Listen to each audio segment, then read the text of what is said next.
Hello my Otaku buddies, I'm Hermit Frost and this is Otaku Weekly, and for those of you who do not know, I do Otaku videos and Otaku related videos every week. And with that being said, I'm here today to do a quick Bleach chapter 593 manga review. In this chapter, it was basically like I was watching Groundhog's Day. For those of you who do not know, Groundhog's Day is a movie where a guy goes through the same day over and over and over and over and over.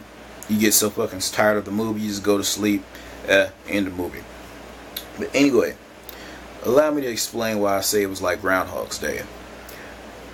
Captain Kurotsuchi and Zombie Hitsugaya, they were about to engage in a fight, but before they started to fight, Kurotsuchi basically let the readers know that, hey, we ain't gonna leave him as a zombie forever. We finna bring him back for you Hitsugaya fangirls and fanboys. So he says, hey, I got some medicine I want to try on you. It might work on you. So with that being said, hey, you know the Neji of the show is coming back.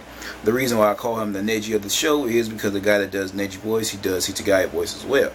So they started to fight, right? And they started clashing swords. And he says, I forgot what Kurotsuchi says, but he says, I got this odd way of making you seem like you strike first, or you can't hit me with a blade. And then Hitsugaya Zombie goes in for kicks and stuff like that, and he says, how do you know I wasn't lying to you to make it so you wouldn't use your blade on me?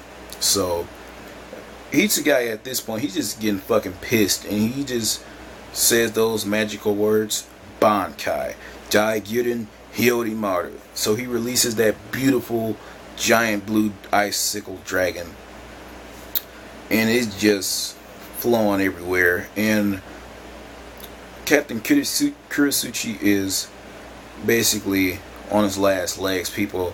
And we could swear that we see Captain Kurotsuchi get struck down before us, because he's just sitting there bleeding. Captain Hitsugaya. Basically, he was dead. And he just looked up. And I honestly thought while I was reading this, I was like, hey, this chapter is fucked up, because I just read this like a few pages ago, but it wasn't fucked up. It was basically like Hitsugaya got caught in a time loop. He got drugged. It was a drug that made him go through a series of events over and over and over and over and over.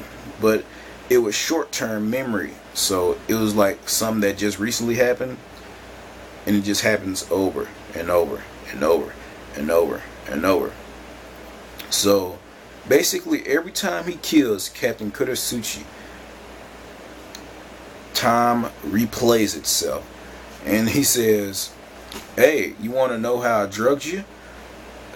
So basically, he explains to us, Captain Hitsugaya, you can tell that the medicine is taking effect on you because you're starting to talk now. And this medicine is basically ups your abilities so much that it's basically making you relive the same event over and over and over.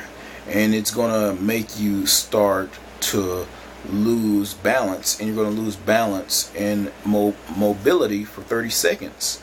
And that actually happens. He fell to the floor and says, hey, the medicine is starting to work on you. So that's how we know Hitsugaya is going to come back to us, people, because he's starting to talk. And he says, damn you, Captain Kurotsuchi. All this shit like that, because, man, honestly, Zombie Kurotsuchi, he just looks like a fucking Nazi. That just looked like what he's wearing. He looked like he's wearing a Nazi uniform.